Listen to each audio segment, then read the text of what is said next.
All right, so you're a pastor, or maybe you lead a Bible study. You want to bring some fresh perspective to Matthew 28, 1 to 10. Well, you've come to the right place because that's exactly what we're diving into today. We're looking for those little nuggets, those insights that'll help your message really connect. We've got a bunch of sermons from different churches, all tackling this same passage. And we're going to unpack what makes them unique, what we can learn from them, and give you some new ideas to work with. You know what's striking to me? It's how many of these sermons really focus on the women at the tomb.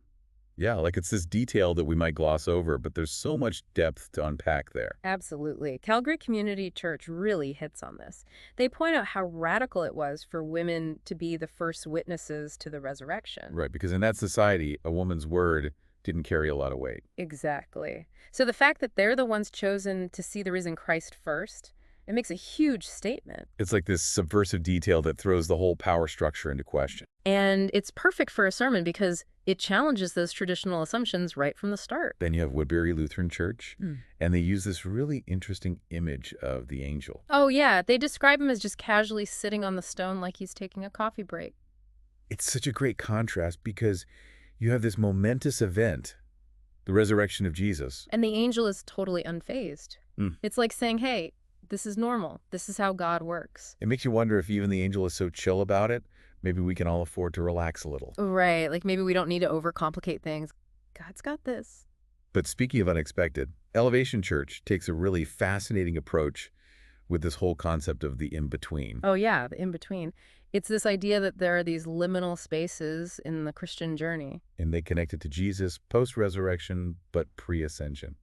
He's not gone, but he's not back in the way they expected either. So it's this state of anticipation, this waiting for something more. And Elevation Church uses the image of dawn to illustrate this. Dawn. That's interesting. Yeah, think about it. It's neither night nor day. It's the space of transition. Role of potential, but also a little bit uncertain. Exactly. And it's where we often find ourselves in our faith journeys, too. We're not out of the darkness anymore, but we haven't reached the full light either. And that sense of the in-between is so present in the women's emotional state, too. Right. Matthew describes them as afraid yet filled with joy. It's like this tension between the old and the new, the fear and the hope.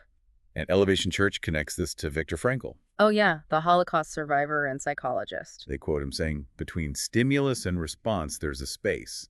In that space is our power to choose our response. In our response lies our growth and our freedom. It's such a powerful reminder that even in those uncertain in-between times, we have the power to choose. To choose hope, to choose faith, to choose to keep moving forward. And that's a message that's so relevant for us today as pastors, as leaders, as Christians. We're all going through those in-between moments, and it's in those moments that our faith is truly tested. And it's in those moments that we need to remember the example of the women at the tomb. They were afraid, but they were also filled with joy. They didn't have all the answers, but they chose to follow Jesus anyway. And that's the challenge for us, isn't it? To embrace the in-between, to find God in the uncertainty. To keep moving forward, even when we're not sure what's next. It's not easy, but it's the path to true growth and freedom. And you know, it's interesting how each of these sermons uses different imagery to illustrate this same concept. Oh, absolutely. You got Dawn from Elevation Church, and then Boulder Mountain Church goes in a completely different direction with the image of a gardener. A gardener, how does that fit in? They use the analogy of Jesus as the gardener to explore this theme of personal transformation. Okay, so it's about how God works in our lives to prune us, to shape us, to help us grow. Exactly. And they use Mary Magdalene as the prime example. Right. She goes from this demon-possessed outcast to a devoted follower of Jesus. It's like this radical transformation, and it's all thanks to the work of the gardener. But wait, isn't Jesus described as the vine and believers as the branches in John 15? That's a good point. It's important to clarify that the gardener analogy is focusing on the transformative aspect of God's work in our lives. So we shouldn't take it literally. It's more about the pruning and shaping, which aligns with the vine and branches metaphor. Exactly. And to further emphasize that theme of refining through trials, Boulder Mountain Church even brings in C.S. Lewis's writings on suffering. Wow, they really connect the dots there. They're weaving together scriptural insights with secular wisdom. It's a great way to make these complex ideas more accessible and relatable for the listener. It's a good reminder that growth often comes through difficult experiences. It's not always comfortable, but it's how we become more like Christ. Speaking of comfort, Menlo Church takes a much lighter approach with their illustration. Oh yeah, they reference Easter egg celebrations. Easter egg celebrations. Mhm. Okay, now I'm intrigued. That doesn't sound very theological. But it's actually quite brilliant. They use the over-the-top nature of those Easter egg hunts. You know, the sheer volume of eggs, the excitement, the frenzy of the search. Exactly. And they compare that to God's extravagant love and grace.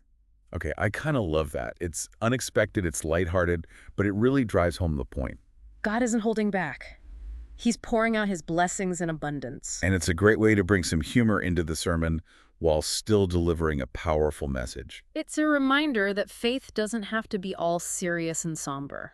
Sometimes we need to lighten up and remember the joy that comes with knowing Christ. Absolutely. And speaking of joy, let's move on to another element of this passage, the empty tomb itself. Yeah, it's such a central symbol of Christianity, but it can be a tough one to preach on effectively. You don't want to just rehash the Sunday version. You want to bring something new to the table. And Calgary Community Church does a great job of this. They make this really interesting point. They say that unlike other religions, Christianity has a leader whose tomb is empty.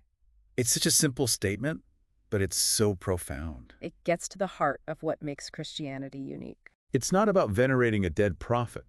It's about following a living Savior. They use this great analogy of visiting Elvis's grave. Right, we go to Graceland, Right. we see his tomb, but we're not there to worship a grave. We're there because of the impact that Elvis had on the world. And it's the same with Jesus. We don't go to an empty tomb to mourn a dead leader. We go to celebrate a resurrected Savior who's still alive and active in the world today. Okay, I'm really starting to see how much rich material is packed into this passage. We've only just scratched the surface. There's so much more to explore. I think we need to take a break and let all this sink in before we move on. Sounds good. Let's pick up this conversation in part 2. Okay, so we're back, and we're still digging into those amazing sermons on Matthew 28, 1-10. We were just talking about that powerful image of the empty tomb. Right, and how it differentiates Christianity from so many other religions. It's not about venerating a grave, it's about encountering a living Savior. But there's another layer to this that Woodbury Lutheran Church brings up. They talk about the empty tomb as a symbol of the new creation breaking into the present. It's like this glimpse, this foretaste of the ultimate reality that God is bringing about through Christ. But what do we actually mean by new creation? Well, it's this vision of a world where sin and death are defeated, where everything is made new and whole. And the resurrection isn't just a promise of this future reality. It's a sign that it's already happening, that it's breaking into our world right now. So it's not just about what happened 2,000 years ago. It's about what's happening now and what's to come. It's about experiencing the power of the resurrection in our everyday lives. Exactly. And to really drive this point home, they quote N.T. Wright. What does he say? He says, Easter is hope in person coming forward from the future into the present. Wow, that's powerful. Mm. But how do we actually communicate that to our congregations? How do we move beyond the simple, he's alive, and make this concept of the new creation real and tangible? Well, Calgary Community Church offers a really helpful analogy. They compare it to visiting the tombs of famous people. Like going to Graceland to see Elvis's grave. Right. You're not there to worship the grave itself. You're there because of the impact that Elvis had on the world, an impact that continues even after his death. And it's the same with Jesus. We don't go to an empty tomb to mourn a dead leader. We go to celebrate a resurrected Savior whose impact continues to ripple out through history and into our lives today. Exactly. And that encounter changes everything. It's not just about remembering a historical figure. It's about engaging with a living God who is still working in the world. And that's a message that needs to be heard loud and clear. Okay, I'm getting chill. This is powerful stuff. But you know, sometimes we need a little humor to break the tension. Especially when we're dealing with such weighty theological concepts. Right, and that's where Menlo Church comes in with their surprising illustration. Oh yeah, Easter egg celebrations. Now, when I first heard that, I was like, what do Easter eggs have to do with the resurrection? But it's actually quite clever. They focus on the extravagance of those Easter egg hunts. The sheer volume of eggs, the excitement, the frenzy of the search. Exactly. And they use that to illustrate God's extravagant love and grace. It's like saying God isn't holding back. He's pouring out his blessings in abundance. And it's a great way to bring some levity into this sermon while still delivering a powerful message. It's a reminder that faith doesn't have to be all serious and somber. Sometimes we need to lighten up and remember the joy that comes with knowing Christ. It's like finding that perfect Easter egg hidden in the backyard. Full of sweet surprises. Okay, so we've talked about the empty tomb, the new creation, and even Easter egg hunts. But there's another aspect of this passage that's worth exploring. The emotional state of the women at the tomb. Right. Matthew describes them as afraid yet filled with joy. It's such a powerful image of that in-between space that we were talking about earlier. They're caught between the old and the new, the fear and the hope. And Elevation Church really leans into this concept of the in-between. They talk about Jesus' post-resurrection pre-ascension as embodying this liminal state. He's not gone, but he's not back in the way they expected either. It's like that image of dawn, neither full night nor full day, just this space of possibility and transition. And Elevation Church brilliantly connects this to Viktor Frankl's quote. Oh yeah, the one about finding meaning in the space between stimulus and response. It's such a profound insight because it highlights that it's in those in-between spaces, those moments of choice, where we really find out who we are and what we believe. It's a challenge to our listeners, isn't it?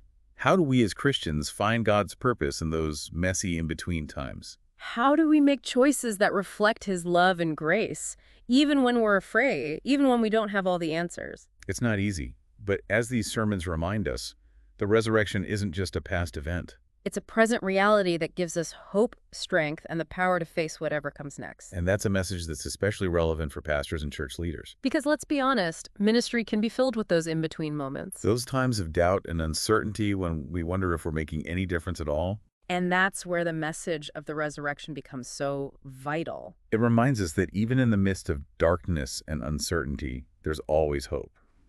And even when we feel like we're stumbling around in the dark, God is still working, still moving, still bringing about his purposes in ways we may not fully understand. It's a powerful reminder that we're not in this alone. We have a resurrected Savior who's walking with us every step of the way. Okay, I think we've covered a lot of ground here. Why don't we take a pause and let our listeners absorb all this before we move on to our final thoughts in part 3. Okay, so picking up where we left off, we've been unpacking all these different approaches to Matthew 28, 1-10. Yeah, we've seen how other pastors have used everything from the angel on the stone to Easter egg hunts to illustrate the resurrection. And we've talked about how it's not just a past event, it's a present reality that shapes how we live and lead. But before we wrap up, I think there's one more theme we need to hit. What's that? Empowerment through the resurrection. Oh yeah, that's huge.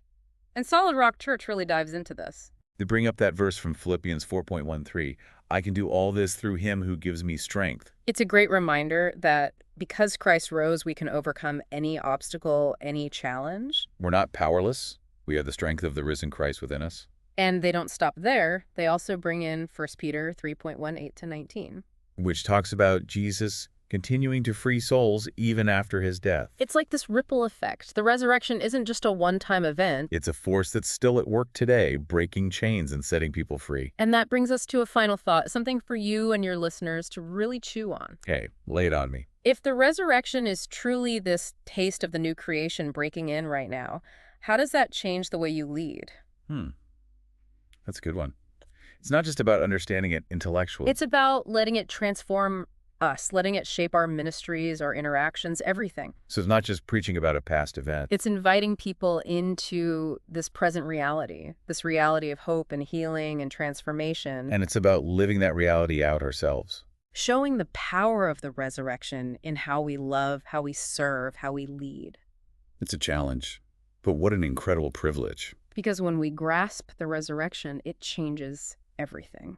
To all you pastors and Bible study leaders out there, I hope this deep dive gave you some fresh ideas and new perspectives. And remember, the resurrection isn't just a story, it's a living reality with the power to change the world. Thanks for joining us on the deep dive. We'll see you next time.